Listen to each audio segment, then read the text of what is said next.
இன்னைக்கு செல்ஃபிப்போட task 3 describing a scene பார்க்கலாம் right. So first one, இதோட preparation time is 30 seconds and speaking time is only 60 seconds. So இதுக்கு ஒரு குட்டி formula பார்க்கலாம். SOP, S for surroundings or volume சொல்லலாம், O for அதுல உள்ள objects and P for people. யார் இருக்காங்களோ அதை நம்ம எக்ஸ்பிளனேஷன் கொடுக்கலாம். So இதுல ரொம்ப முக்கியமான விஷயம் கிராமட்டிக்கலா பாத்தீங்கன்னா prepositions. Prepositions வந்து ரொம்ப முக்கியம். In, on, at, before, in front of, behind. So ஏன் இத நம்ம யூஸ் பண்ணோம்னா உங்களுக்கு அந்த பர்టిక్యులர் பர்சன் முன்னாடி இருக்கா இல்ல பின்னாடி இருக்காங்களா சைடுல இருக்காங்களான்றதை டிஸ்கிரைப் பண்றதுக்கு prepositions கண்டிப்பா தேவை. Then எப்பவுமே ஒரு ஆர்டரை மெயின்டைன் பண்ணுங்க. நீங்க ஒன்னு ரைட் சென்டர் லெஃப்ட் போங்க இல்ல லெஃப்ட் சென்டர் ரைட் இந்த ஆர்டர்ல எல்லாத்தையும் டிஸ்கிரைப் பண்ணீங்கன்னா ரொம்ப ஈஸி. ஏன் சொல்றேன்னா நீங்க அங்கங்க ஒவ்வொரு கிளம்ஸியா எடுக்கும் போது கேக்குறவங்களுக்கு வந்து கிளாரிட்டி கிடைக்காது, உங்களோட மார்க் வந்து இன்னும் கம்மியாகிறதுக்கு நிறைய வாய்ப்பு இருக்கு. சோ இதோட இன்ட்ரோடக்ஷன் எப்படி கொடுக்கலாம்னு பார்க்கலாம். ஃபர்ஸ்ட் எப்பயுமே ஒரு பிரீஃபான இன்ட்ரோ கொடுங்க, கொஞ்சம் தெளிவான ஒரு கிளாரிட்டியோட இன்ட்ரோடக்ஷன் கொடுங்க. சோ இப்ப பாத்தீங்கன்னா the scene I want to describe is location are ஈவென்ட்ன்றது எதை டிஸ்கிரைப் பண்ணதுன்னா இப்போ ஃபார் எக்ஸாம்பிள் உங்களுக்கு ஒரு பீச் சினாரியோ கொடுத்திருப்பாங்க, இல்ல ஒரு ஃபார்ம் ஹவுஸ் கொடுத்திருப்பாங்க, இல்ல ஒரு பிளே கிரவுண்டா இருக்கலாம், ஈவன் ஒரு classroom or else sometimes it might be any birthday party, ஒரு வீடு, இந்த மாதிரி ஒரு கான்செப்ட்ல தான் உங்களுக்கு பிக்சரே வரும். சோ அந்த சீனை ஃபர்ஸ்ட் எடுத்தோன்னே இது என்ன இடம் அப்படின்றத முதல்ல சொல்லணும். I remember a vivid scene from அந்த லொகேஷன். பீச்சா இல்ல பர்த்டே பார்ட்டியா இல்ல அது ஒரு கிளாஸ் ரூமா அப்படின்றத ஃபர்ஸ்ட் சொல்லிடணும். அதுக்கப்புறம் தான் நீங்க டீடைலா வந்து டிஸ்கிரைப் பண்ணணும். ஓகே, இப்போ நம்ம டிஸ்கிரிப்ஷன் வந்து டெம்ப்ளேட்ஸா எப்படி கொடுக்கலாம்னு பார்க்கலாம். ஒவ்வொரு இதுக்கும் நம்ம வந்து ஸ்பெசிஃபைடா டிஸ்கிரைப் பண்ணணும். எஸ்பெஷலி சென்சரி டீடைல் வந்து ரொம்ப கிளியரா இருக்கும். நீங்க யாரை சொல்றீங்க, எந்த பர்టిక్యులர் பர்சன் சொல்றீங்கன்றது ரொம்ப ரொம்ப முக்கியம். இப்போ ஃபர்ஸ்ட் ஃப்ரேஸ் பாத்தீங்கன்னா the scene was set at எந்த இடத்துல அப்படி நீங்க சொல்லலாம். with அந்த descriptive phrase நீங்க ஆட் பண்ணணும்.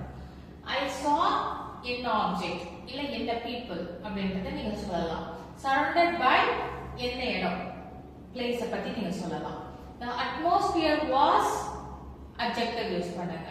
was cloudy or was serene, ரொம்ப அமைதியா இருக்கு, ரொம்ப அழகா இருக்கு அப்படின்ற adjective யூஸ் பண்ணுங்க. அதுக்கப்புறம் with நீங்க என்ன டிஸ்கிரைப் பண்ண போறீங்க. Okay, with lots of people around இந்த மாதிரி டிஸ்கிரிப்ஷனை வந்து நீங்க ஆட் பண்ணீங்கன்னா ரொம்ப கிளியரா வந்து நம்ம வந்து கான்டென்ட்டை ஃப்ரேம் பண்ணலாம். கீ எலிமெண்ட்ஸ் அப்படின்னா இன்னும் நுணுக்கமான சில விஷயங்கள். இப்போ ஃபார் எக்ஸாம்பிள் ஹைலைட் பண்ணுங்க. இப்போ வந்து one in blue color dress இல்ல a person with curly hair இந்த மாதிரி டிஸ்கிரைப் பண்ணும்போது இதெல்லாம் வந்து ரொம்ப நுணுக்கங்களான பர்சனை பத்தி பேசுறது, ஆப்ஜெக்ட பத்தி பேசுறது.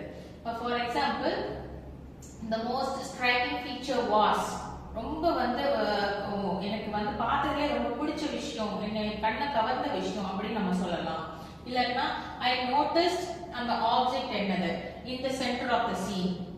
ஓகே, அந்த மாதிரி சொல்லலாம். The scene was dominated by எதனால டாமினேஷன்னா மோஸ்ட்லி சட்டலா கீழே இறங்குறது. ஏதோ ஒரு விஷயம் அட்ராக்டிவா இருக்கும்போது அந்த சீன்ல உள்ள மத்ததெல்லாம் வந்து கீழே இறங்கிடும். சோ அதுதான் இந்த particular ஃப்ரேஸ்க்கான meaning.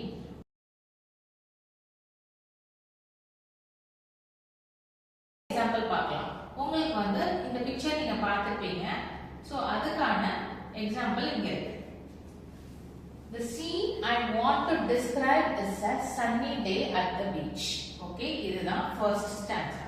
Next one, the scene was set in a picturesque cove with crystal clear waters and powdery white sand. தயவு செஞ்சு பீச் சினாரியோ மொட்டைக்கட்டையா சொல்லாதீங்க. எக்ஸ்பிளனேஷன் வந்து நல்ல பிரீஃபா கொடுங்க.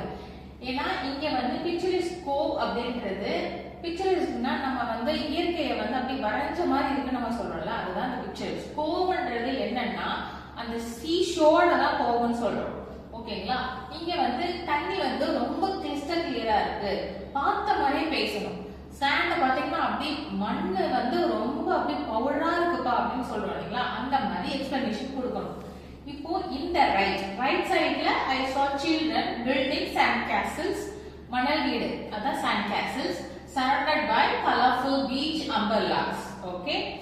In the middle, the atmosphere was lively with the sound of seagulls and laughter. இத நம்ம இமேஜினேஷனா நம்ம சொல்லிக்கலாம்.